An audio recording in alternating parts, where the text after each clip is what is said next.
enjoy the joining in. So yeah, Hill, when you saw the title of this thing that I was going to be talking about, this social justice anthology, what were some of the things that you were hoping to hear about or would interest you, or materials that are of particular interest to you in terms of social justice that I can perhaps focus on? Well, I think, as a Reformed Jew, former Reconstructionist, Reformed Jew, social justice has been the hallmark of Reformed Judaism, going back to the days when they talked about prophetic Judaism, and so on. And my life has been one which I've been heavily involved in a lot of social justice programs. It's always interesting to see what motivates people to get involved in social justice projects and programs. I was not, in all my readings and knowledge of Caplan, I did not see him as an activist in any way. He certainly was an ideologue, and that's important. But activism, I think, is extremely important, and there's so many issues to be dealt with, including, of course, the current situation between Israel and the Palestinians, which is, I think, a source of major concern. Anyhow, I don't want to impede on your time, so go ahead. No, that's so if you were a Reformed congregational rabbi for most of your career?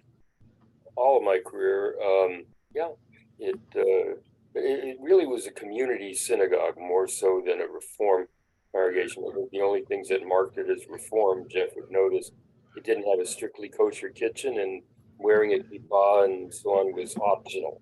But primarily because it was the only congregation in the community, it was more communal.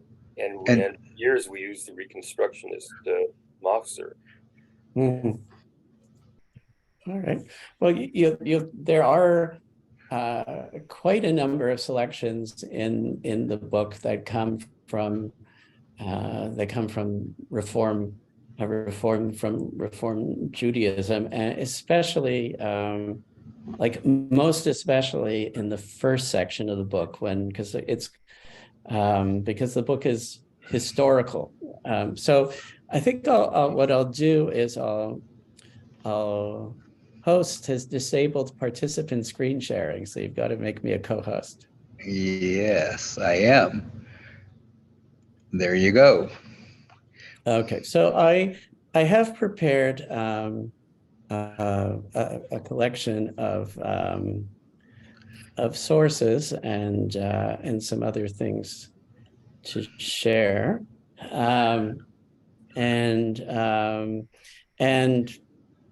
the way I kind of imagined it, what we could do is we talk a little bit about my motivation for doing this project, which I guess Hillel kind of connects to the question that you had about why people get into activism. But for me, it's kind of thinking about it as a pursuit and its relation to Judaism, and then kind of show briefly, how the book is structured, say a couple words about some of the decisions that have been complicated to make, but then, get into a couple of sources, just and also to look at the commentary or selections of the commentary that I've written on those sources, just to give you a sense of what the book is like. And obviously, at any time, Jeffrey or Hillel, you want to chime in, just start speaking, right? Because this is, we don't have to be overly formal here. So, that there are a lot of social justice anthologies that have been put out in the last, 15 to 20 years, kind of starting with, I guess, Righteous Indignation, which It was put together by a couple of people associated with Hebrew College. And then the Reform Movement has put out a couple of social justice anthologies since then, a couple of recent ones, a couple of anthologies kind of based on selections about, particular issues. So, the Sacred Table about, things related to food, and they have another volume related about money. And I have all of these volumes and benefit from them tremendously. But what I found was missing, and maybe I thought of this because I teach social justice here at McGill. What I found was missing was a book that would bring together sources going back, 150 years to the present moment, so that you could get a sense of how thinking has evolved, how it has stayed the same, what are the central issues that have interest North American Jews, over a long piece of time. What are some issues that are relatively new ones? And part of my motivation came from when I started thinking about this particular project, I contacted Jenny Rosen, who at the time was working at the Nathan Cummings Foundation. And she organized a trip for me to New York. Like, if I got to New York, she set up meetings for me. And I met Jill Jacobs. I met Ruth Messenger. I met Rachel Cowan. I met Avi Weiss. It was an adventure. It was really an adventure. In 2.5 days, I interviewed, some of the most significant Jewish social justice activists and thinkers of our time. And it was in the meeting with Rachel that she told me that she felt that social justice activists lacked a sense of history. That they lacked a sense of what came before them in the realms that they were fighting for.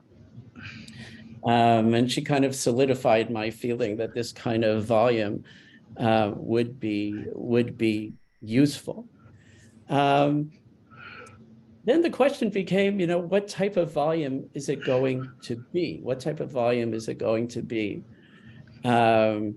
And so I kind of had two thoughts. Like, one was that I would write a book about Judaism and social justice. And the other was that I would do an anthology of writings of Judaism and social justice. And in that, kind of tipping the scales as to what to do with that was actually Fred Schlinder-Daub, who I met with at the time of the first Caplan conference that we did in Washington in 2014. And I came in a day early and I met with him. And he said that for his work, he would much more benefit from an anthology of writings than he would from a book, something that he could take into his classes when he's teaching. And that's really the way it kind of took off. But as you can see here, if you've looked ahead, this is from the first text that I put up here is from the introduction to the book, to my book. What I was interested in doing here was, as you see in this quote, not just gathering texts by Jews who are involved in social justice, but rather gathering texts by people for whom Judaism is an essential component of both the motivation and the orientation and the content of their social justice.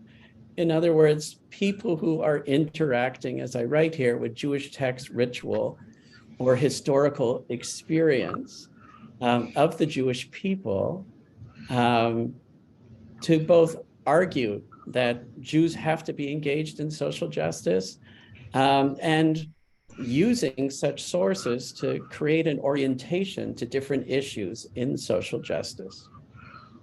So that again kind of further kind of define the topic, because there were lots of material out there that could theoretically be, a compelling statement of social justice. But if it wasn't a compelling dialogue with Judaism within the context of social justice, it didn't make it into this book. So it was a workout to find, to find the best texts, and then to figure out how to organize them, and frankly, to try to arrive at some level of gender equality, which I wanted and was very, very difficult to do, because as you'll see when I scroll to the table of contents, the book really, well, it starts off with a selection of Bible and rabbinic and halachic materials.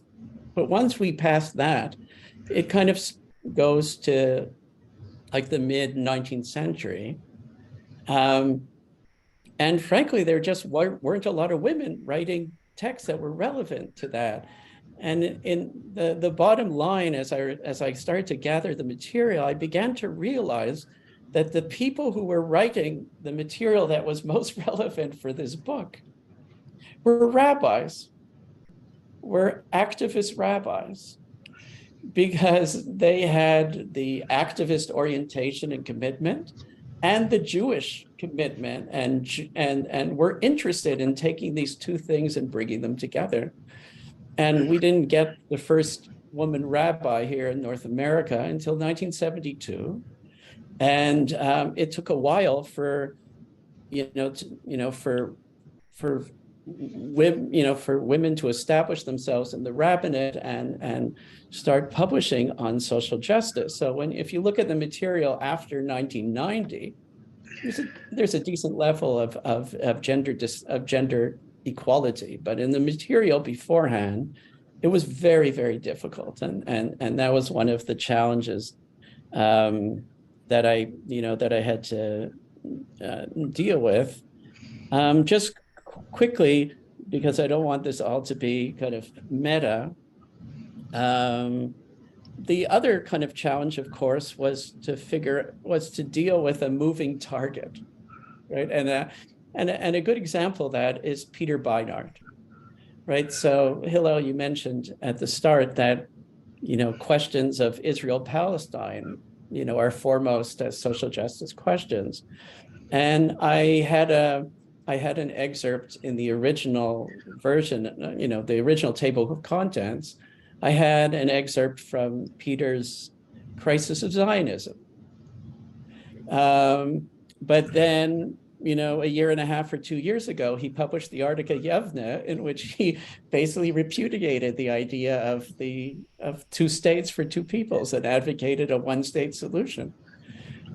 So, I couldn't include anymore Peter's earlier article in good faith, or in the feminism section as I originally envisioned it. I didn't have anything about Me Too, because Me Too didn't exist.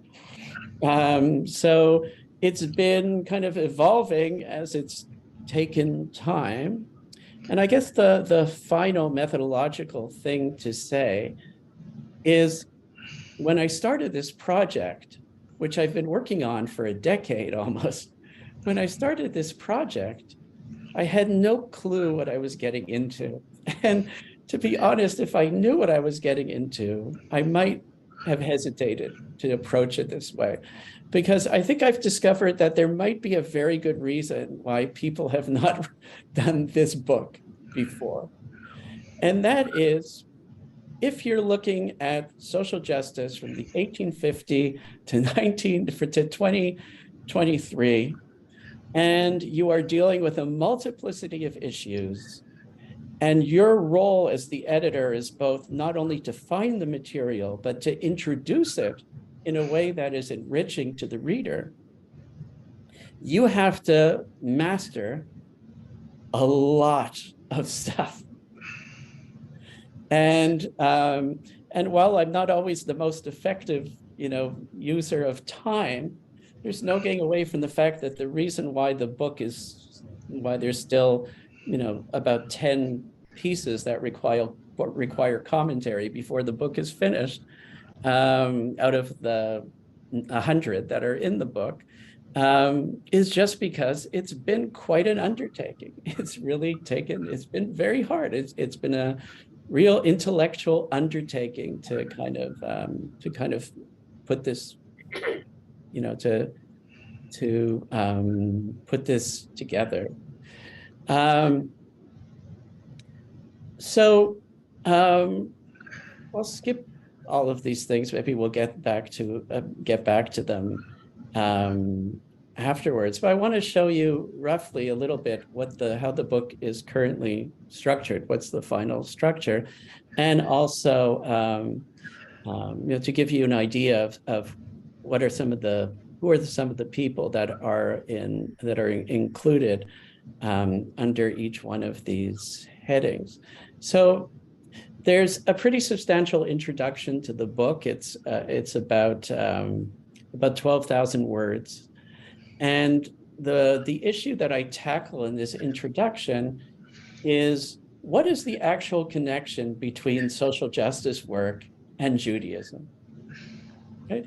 Because historically, being a Jew, for most of Jewish history, did not involve being involved in social justice when you define it as social justice issues that are beyond the Jewish community, right? So the Jewish community had a lot of internal mechanisms to deal with the issues, but when you look at it as going beyond, social justice was not a major concern of Jews in the 13th century, 14th century, 15th century. There's not a great,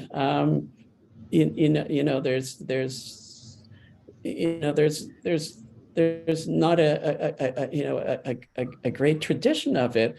So in our time, we've really had to kind of create the language of Judaism and social justice.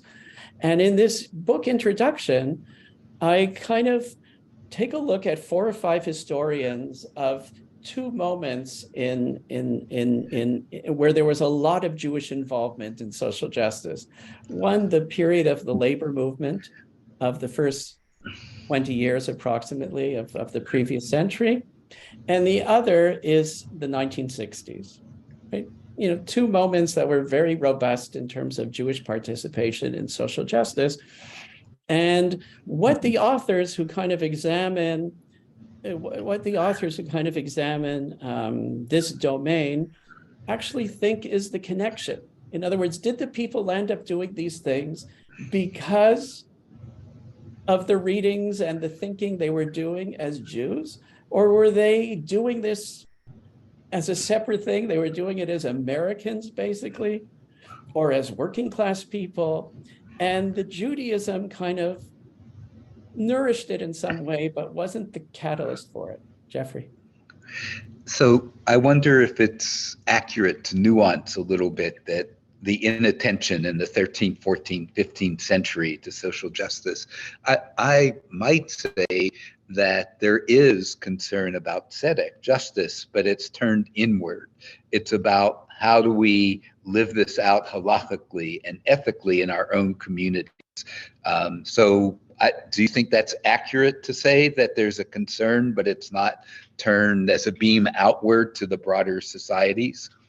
Yeah, no, I agree. And I think I said it. I think I made that point. Okay. Well, Jews were not really part of the larger society, but they were, in a sense, ghettoized, either voluntarily or not. They were not involved in communal issues that went outside of the Jewish community. Yeah, and I gave a quote here from. So I gave you, and you'll have these texts afterwards. So there from an anthology that the Orthodox World put out in the late 1980s. Oh, sorry, it was late 1990s. Sorry, about the Jewish responsibility for Tikkun Olam. And Gerald Blitzstein has an article where he basically makes the point that that the Jews really historically were more called upon to kind of model an ideal society that might have impact outside the community more than to work outside the community. But as Jonathan Sachs pointed out, I guess I decided not to include that quote originally. It was here. Jonathan Sachs, basically, I had a quote here from Jonathan Sachs' 2005 book on Judaism and social justice, where he makes the same point, Hilda, that you make, right? That basically nobody was paying attention to Jews. Nobody would listen to Jews. They were disenfranchised in a way. So to imagine that they would be involved in thinking about global questions involving the broader society in any serious way, is completely unrealistic. So the introduction to the book kind of tries to give some thought as to what the role of Jewish sources and Jewish history might actually be in the broader enterprise of social justice. Is it the root of it, or does it work to justify for people who, once they are doing it, and make them? So I've given a number of perspectives on that, and then I kind of introduce, the uniqueness of these particular authors, and just divide, explain each section of the book. So, like I said, I start off with classical sources, and I kind of went for classical sources that are both interesting and are also ones that are most frequently referenced in social justice texts, including the ones that are in the book. So that it makes sense to have this as kind of a foundation. And from there, the whole first section of the book here is really, as the title says, the modern Jewish imperative to pursue justice. In other words, a variety of thinkers who are trying to establish how this is in fact a Jewish thing. Because it is not obvious that is a Jewish thing, because of the fact that, since, from the end of the prophetic era, through most of the last, 1800 years, it hasn't been a core concern of Judaism. So here it's pretty much all European sources, because American Jewry and Canadian Jewry have not matured enough yet. They're not producing a lot of sources yet in this area. So there are Eastern European thinkers like Hillel Zeitlin. Here's where you'll find Ahad Ha'am and Martin Buber and Simcha Ziv Broda and Elijah Ben Amozeg. And clothing with Levinas, just because I wanted him here. He doesn't really, he's kind of sneaking in here. He doesn't really completely belong in this section, but he's such a powerful thinker, I wanted him here. The early American voices are really made up of Reformed voices, right? So Abraham Cronbach, E.G. Hirsch, and David Phillipson, but also voices in the emerging National Council for Jewish Women, Sadie American, and these people, because they're writing interesting material at around the turn of the 20th century, and some of the socialist Jewish voices, Morris Winchevsky and Emma Goldman, I put in there. Emma Goldman was a real challenge, because she both was very rooted in her Judaism, but also, wouldn't push that, she wouldn't push it in the same way the other people do in her writing. So finding the appropriate piece and figuring out how to frame it was a bit of a challenge. The later American voices include Caplan, Heschel, Art Waskow, Art Green, Michael Lerner, Melanie K. Kantrowitz, Rosalie Abella from a Canadian milieu, former Supreme Court Justice here in Canada, and the daughter of Holocaust survivors. I'm just, the name that comes to mind, particularly because you mentioned the role of women, Louise Waterman Wise, Stephen Wise's wife, was really kind of an early exponent of social justice. I don't know if she wrote a number of things, but she was a primary activist. But and I must tell you that as I look at that list in part 4, what's interesting is you think historically of those 5 bullet points: civil rights, feminism, Israel, LGBT, and poverty. Out of that, only 2 of those were, I think, part of Albert Vorspan's Justice and Judaism, which was really a classic work in the 1950s. Yeah, right. There was nothing about feminism in his work, nothing about Israel, really, nothing about LGBT rights, and so on. Yeah. He's got a lot of interesting stuff on housing and a lot on McCarthyism. And his case book for teenagers was, I think, a little more comprehensive than some of the work. Eric, I had a question. Is there some reason why, and I'm not saying you should be all inclusive, I don't think that's a fair standard, but I'm wondering why the environment isn't here I'm going to talk about that. edition. Yeah, okay. I'm going to talk about that. So that's that section. Then, I noticed that there were certain tensions coming out in this kind of, in these writings that kind of deal with the broader issues of social justice. And one is this universal versus tribal tension. And here I've got people like Leonard Vine. Here I got Avi Weiss is here. Shmuley Yanklowitz is here. Trudy Weiss Rosmarin is here. Her piece was one of the greatest challenges for me to write the commentary on. It was very hard to catch all the nuance in her argument, but it was a very rich argument, so I wanted to include it. And then, of course, there's the question of direct service versus systemic change, whether, how we balance, providing for people's immediate needs, versus trying to change the societal reality so that the immediate needs would be taken care of just because the societal framework was making it possible. And here I've got people like Danny Siegel, and I've got some of the people involved in congregation-based organizing, Stephanie Colin from in the Reform world, for example. And then I move to what, like, lengthwise is probably the largest section lengthwise of the anthology, which is the part that's on specific social justice issues. Now, right below it, which you didn't see here, was a little section on additional concerns.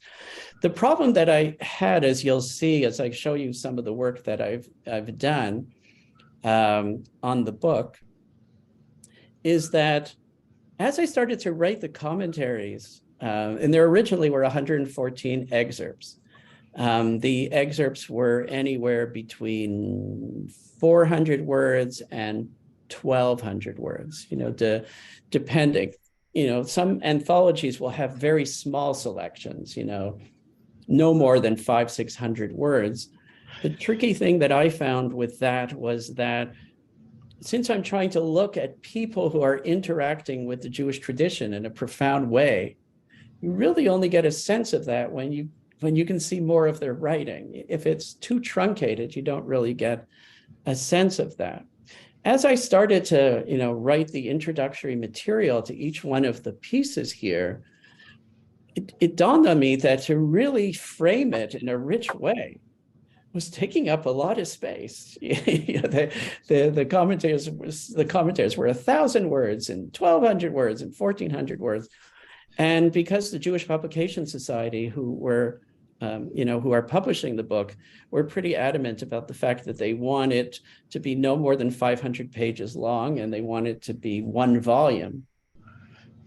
I had to land up cutting a number of pieces that were originally part of the anthology, and that I imagine will at some point, maybe if the book is successful, maybe go on a website, so people can access these pieces on the website. So the additional concern section is basically I took my favorite reading from all of the sections that I could not include.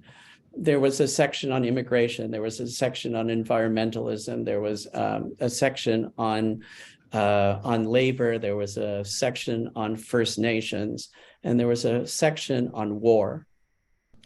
And those kind of got conflated into this one mini section that has, has a lead excerpt from each one of these areas. Now, of course, if you take a look at the environmental issue, and I think this relates to the anthology as a whole. So there are 7 or 8 pieces on Israel-Palestine in the anthology. But in reality, there's more than that, because it comes up as an issue in more places. And the same thing is with the environmental piece. Originally, there were 3 pieces in this mini section on environmentalism. And one of them is now in this additional concerns. But environmentalism is a major concern of the work of Arthur Waskow that I put in. It's a major concern in Art Green, right? Art Green's theology, he straight out says that he thinks the purpose of his theology is basically to pave the way for environmental consciousness. So environmentalism is in multiple places, even when I had a separate section on it, there were only 3 pieces under that particular section. Now, another concern that I had, right, was just that what is already out there. So there are good anthologies on Judaism and the environment. I felt there was a bit less of a need, perhaps, to deal with that. You could say the same thing on Judaism and feminism, but I've kind of framed the section as kind of a human rights section. So it starts off with suffrage, the fight for suffrage, and it like I don't have things on feminist ritual or feminist halacha. I have things on the aguna. I have things on unemployment and inequality in unemployment. I have Me Too. I have things that are a little bit different than some of the feminist anthologies that are different than some of the things that are emphasized in the current feminist anthologies. And then I have a section here, because one of the interesting things in social justice is that, before every Jewish holiday, there's kind of a flood of social justice oriented material for the holidays. And I've gathered, but again, the first piece in this section is from the Bund Haggadah of 1900.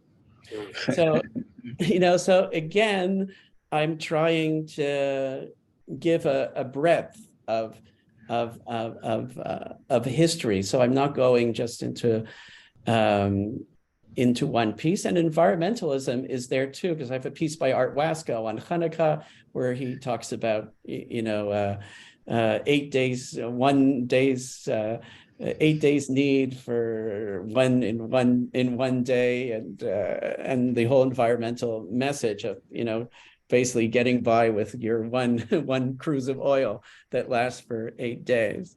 And then the thing which I'm kind of proud of here, which is this section on dissenting voices, because very few anthologies that are being put out on social justice have some of the people pushing back on the pursuit of social justice and finding it problematic in different ways. So because I'm trying to be as current as possible, I have a piece coming from the people who are very concerned about critical race theory and and how social justice as it's currently practiced is, this author feels, bad for the Jewish people.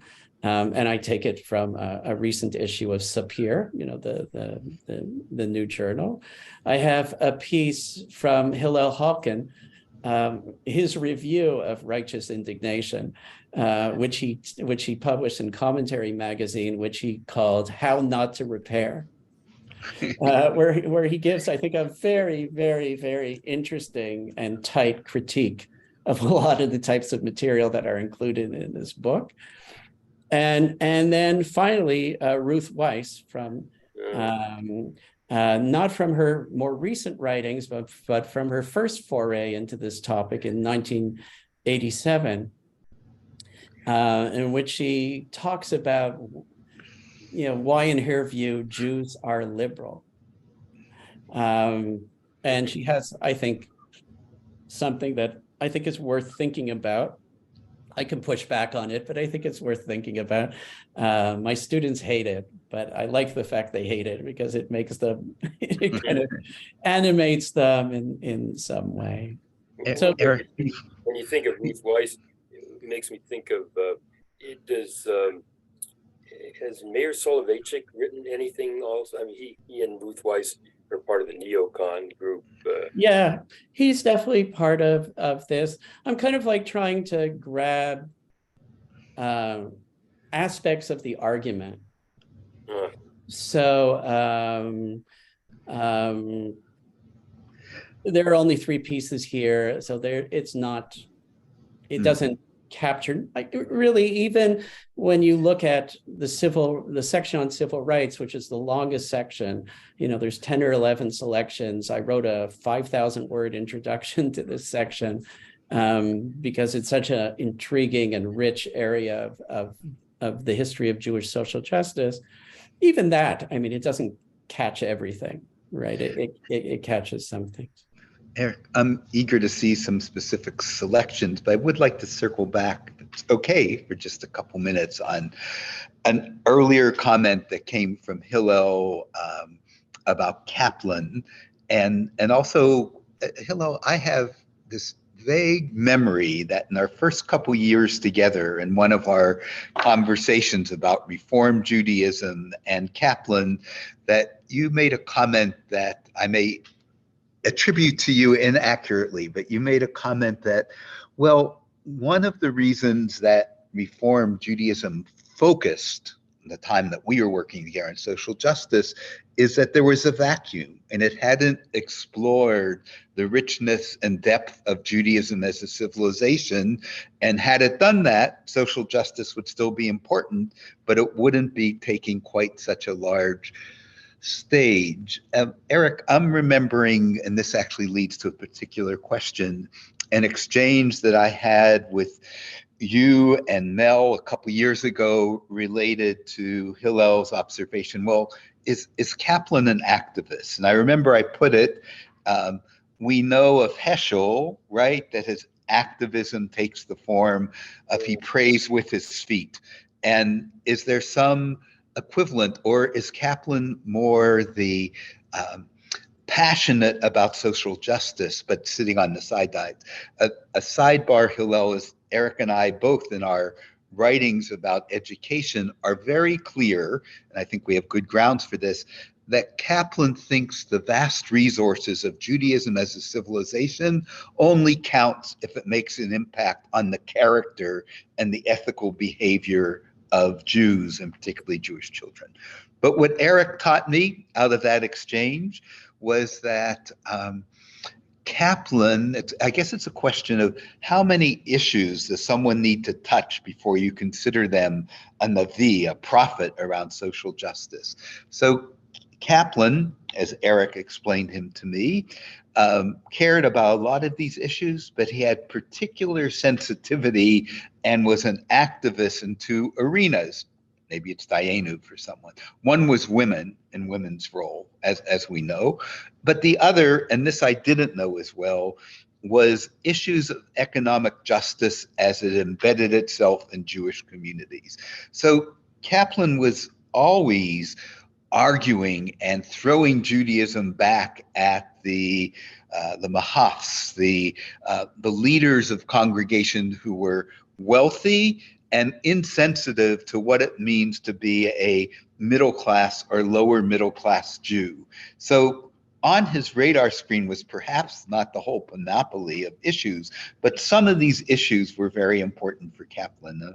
I'm indebted to Eric for moving that conversation along and helping me see perhaps that no one touches all the issues, but Caplan did have antennas for important issues of social justice. Oh, I never thought of that, but you raised an interesting point. I'd have to go back and look at it.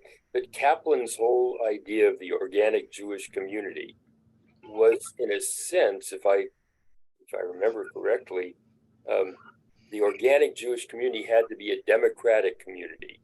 And, democracy is really a social justice area as well. It's right. You're right. That's interesting. Yeah, he definitely didn't sit on the sidelines when it comes to things because of the fact that, he used, as Jeffrey was saying, his sermons and the pages of the Reconstructionist magazine, specifically the editorials that always began it, to relate very, very clearly to what was going on. And then he, as I showed, the piece is up on the Caplan Center website. If you haven't seen it, I wrote it when Dan was still alive. That he interestingly played, a not insignificant role in the Rabbinical Assembly decision to send a delegation to Birmingham in 1963. He spoke multiple times at that conference, and he played a significant role in the deliberations as to whether they would go on their own or they would go as spokespeople of the conservative movement. And he insisted that they go as spokespeople of the conservative movement. And Everett Gendler pounces on that right on the spot and says, okay, so let's do what? So. But Everett Gendler goes and Caplan doesn't, right? Yeah. But keep in mind, okay. Caplan is 82 years old. Yeah, that's true. Okay. There. And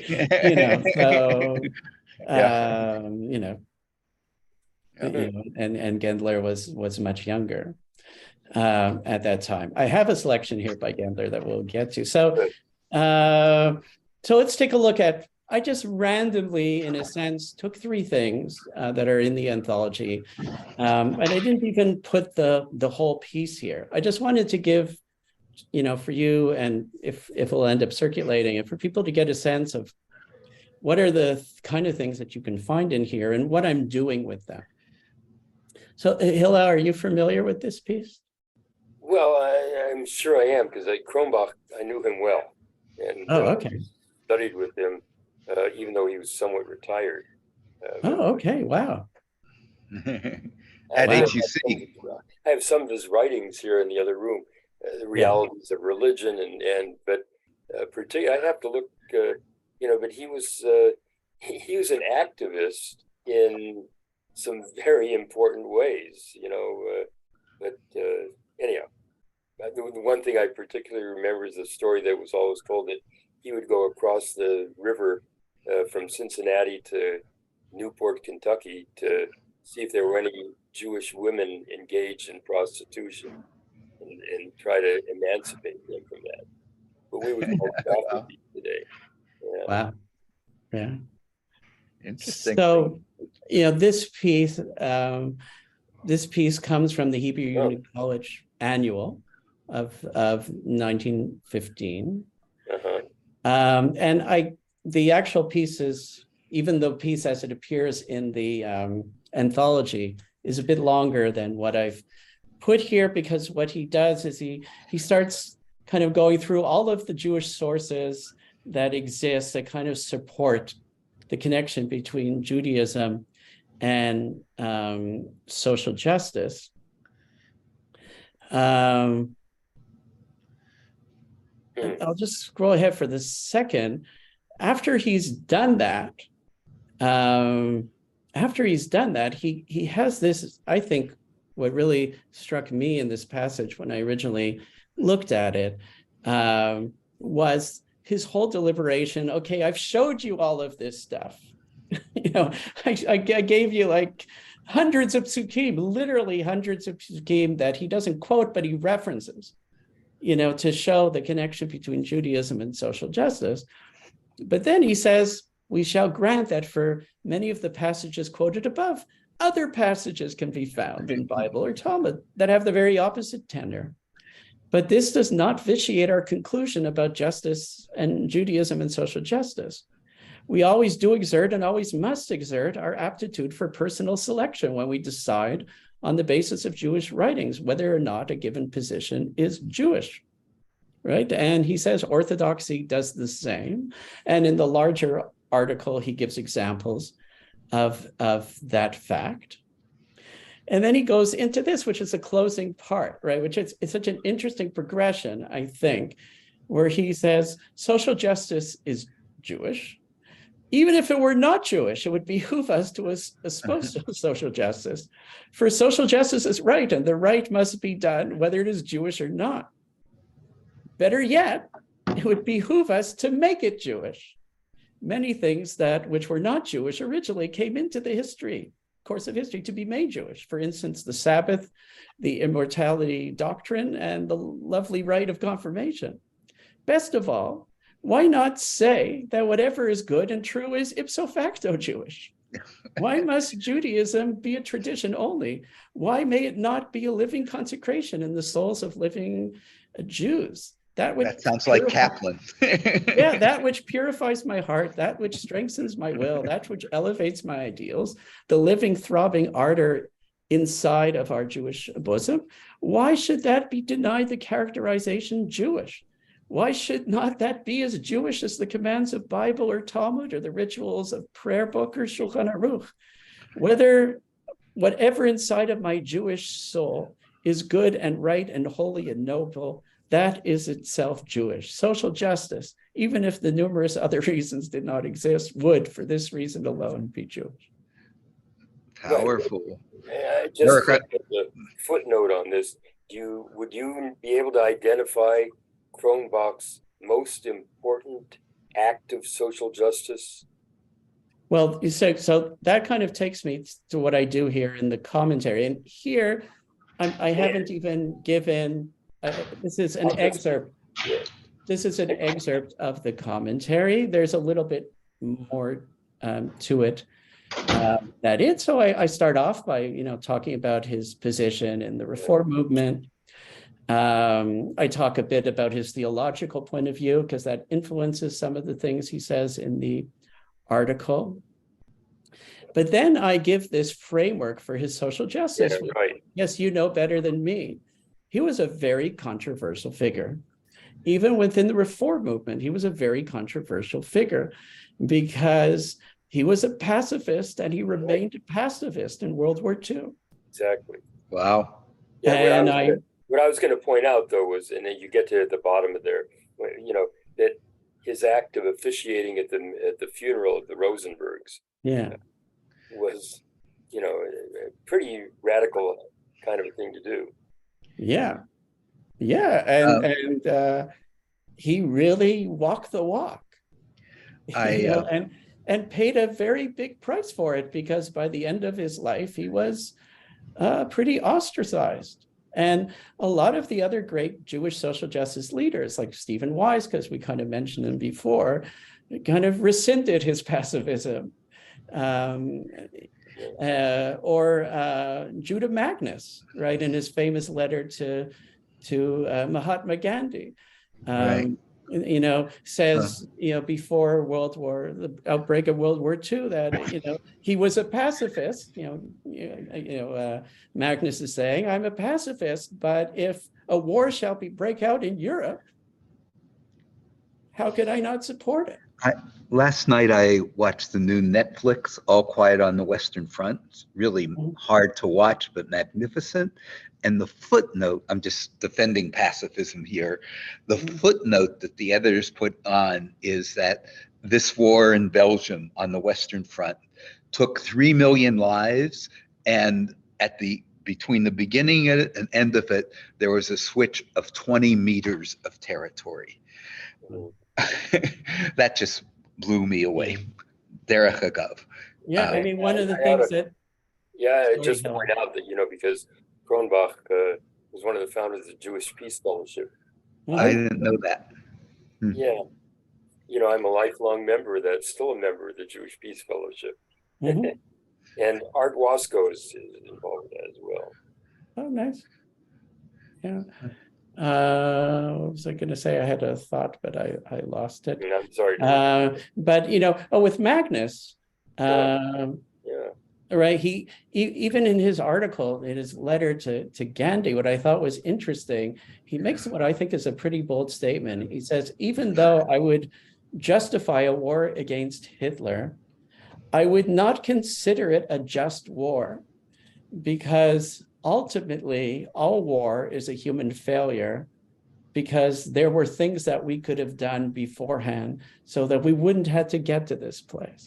So that he would never glorify war, even though he would accept, that there's times that maybe you've failed in your pre-action, so you'll end up having to engage in war.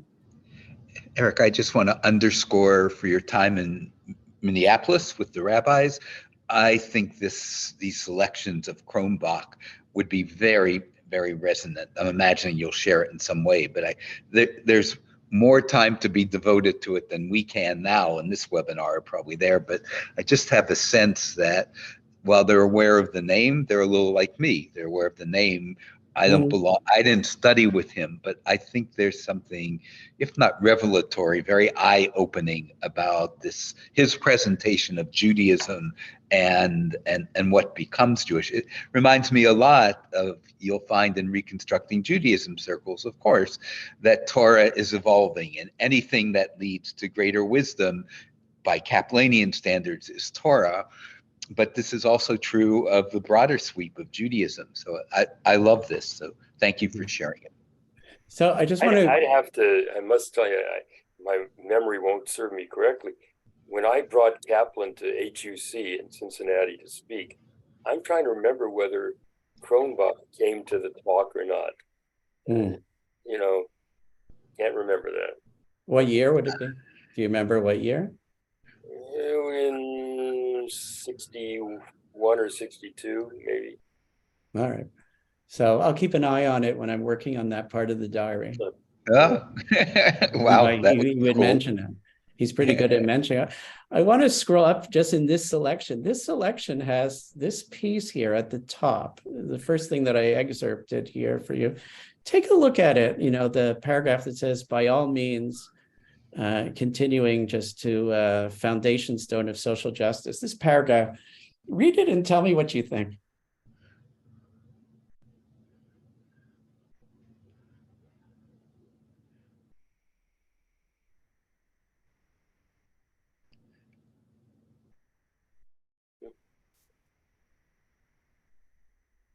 I like it. Me too. That last phrase is worthy of more reflection, and I'm going to give it. The difference between a coping stone and a foundation stone, that's interesting. I can tell you that my students, like without fail, I've taught this to, in 6 different years. They hate this fellow man cannot be loved unless they are fit to be loved. The drunkard and the vagrant, the prostitute and the thief are hard to love. Social justice, one of the things needed to eliminate the drunkard and the vagrant, the prostitute and the thief, make human beings fit to be loved, and love will break forth as the morning. They hate this. Because it implies that you don't really love them in their status. Because it implies that if you're a prostitute or a thief, you're only worthy of God's love or human love if you rehabilitate yourself. Is that what they're reading into it? Okay. That they're hard to love. Like the people should be,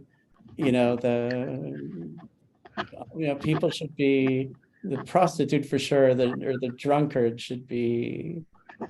But I think in practice, I think one of the reasons why, you know, people are more likely to give money to somebody who isn't drunk. I think there's a wisdom here, even though it's a very, I think, even though it's a very tricky business. It's very unwoke, Wrong. Eric. I can see why your students are objecting. I may be wrong, but you know, that's a very, when you think of it, a very Christological kind of an idea. That you can save the drunkard and the vagrant and so on, if they would believe in Jesus as their savior. Oh, wow. Huh. Yeah. Interesting. Unfortunately, I have to be somewhere. I'm going to have to sign off. Well, how much time do you have? Well, can we, another 5 minutes? Okay, so I'll just show you what's the other two things were there, because if you sign off, basically, we're out of, you know, the session. Eric and I never talk to each other. The section is over. So just show you the two other excerpts that I included here, but again, you'll have access to the PDF. This is from the section on Jews and civil rights. And I came across, I can't remember exactly how, I came across this Freedom Rider diary. Carol Ruth Silver went down, as you can see here, in 1961 to be a freedom rider, and was arrested and spent 40 days in Parchman Prison. And she kept a diary both before she went, and she managed to keep a diary in the prison, and she smuggled it out when she was finally released. And this book kind of gathers that, as well as kind of a long autobiographical essay that she writes afterwards, you know, that she wrote, you know, just before she published this book. This book is, you know, only about a decade old. And what you get here is you get, you know, the thinking that she's going through. She was living in New York, although she was originally from Chicago. She was living in New York. She was doing social justice work in New York. And then all of a sudden, she had been doing she was living in a predominantly African-American neighborhood, and her plan was to start law school in September. And she was already accepted into the University of Chicago Law School. And she had never had any contact with freedom riders, you know, and she just, for ideological reasons, just kind of decides that she should be a freedom rider. And the passages that I included here are the ones that emphasize kind of the thinking that is rooted in Jewish, you know, in Jewish heritage that is influencing her from the opening 30, 40 pages of the diary. And then this scene of what happens when she gets arrested, it's really kind of surreal. Basically, she just gets off the bus. She goes to the African-American area. You know, somebody comes up to him and says, "Are you going to move from here? Are you going to stay here?" She said, "I'm not going to move from here. I just want to go to the bathroom." And they arrest her. You know, so it was just such a, I found the whole thing very, very powerful. So to introduce it, I give an introduction about the freedom rides, you know, so that, you know, readers can understand everything, like the context of the freedom rides, the Jewish involvement in the freedom rides, which was quite large. I give some information about Carol Ruth Silver herself, things that are not here. I kind of enrich the conversation from pieces of the diary that I wasn't able to include that might help the reader understand some of her thinking. And then from that long autobiographical essay, her reflecting on the Jewish roots of her activism, and she remained an activist. She was actually in the building when Harvey Milken was murdered. She was a colleague of his. So I give an understanding of the remaining work that she did. And then finally, I have this passage here from Everett and Mary Gendler, Teaching Shalom in the Shadow of Tibet, Nonviolent Resistance for National Survival, which was in the section on war. And this is the one that I chose from that and kept in the other section. And I was going to have people kind of reflect on what they would want in an introduction to this particular piece. But I think that this is really a fascinating piece if you're not familiar with it, because he's basically talking about a conversation that he has, you know, in Dharamsala with Tibetans who he's been hired. Basically, him and Mary are down there to teach them about nonviolence. And they basically tell him, well, you Jews are not nonviolent. You have a state of Israel, you have an army. And he has to kind of interact with them and about that, and ultimately convince them, as it were, that nonviolence can work for them, even though they have their doubts. It's just a fascinating document. And in the end of it, I really like this last passage where he kind of says that ultimately, if they are right, and the Tibetans recommit themselves to active nonviolence, perhaps our biblical teachings will have come full circle, and we Jews will learn anew from our Tibetan brothers and sisters about the power of shalom. In other words, that Zionism has gone into terrain that is complex, and that maybe through this interaction with Tibetans about the question of nonviolence, it will reignite the Jewish desire for nonviolence. I just think he's an amazing person, and I think this whole interaction, which they really build very well, is just so fascinating, so powerful. And one of the things I'm happy about in the anthology is I'm able to find things like the Carol Ruth Silver piece that I don't think very many people know. And I'm not sure that a lot of people know this piece by Everett. And especially now that he's passed away, I'm glad that I can have it here and recover some of the Reformed voices that people are not interacting with as much anymore. And, you know, tracing, you know, concerns about Zionism from, going to Magnus and Henrietta Zold, and showing, a long history of people living in the land of Israel pre-state, and the things that they saw and the things that troubled them, and then what happens to some of those things moving forward. So that's what I'm up to. There are about 10 pieces that I still have to write commentary on, and then I'm done. I see Jeffrey Eisenstadt joined us. I'll let him take my place. I'm sorry I have to leave. Bye-bye, Hillel. Thank you. It was good seeing you. Rich dialogue. Jeffrey, well, I'm going to end the recording. Okay, I had another call, so I'm sorry that I missed it. It sounded like important stuff, Eric. I apologize. No, for sure. And you'll get it, Jeffrey. I just stopped the recording. Eric, if you can be sure to send to Sheridan the PDF. I just sent her a note asking her to make sure to attach it to the recording when it goes out. So if you will do that. Very rich, Eric. I'm excited about it for you and for your presentations here. And, I don't care if people were here real time or they view it asynchronistically. I'm glad we got it recorded, and we'll send it out. And I'm sure numbers of people will, including Jeffrey, will listen to it.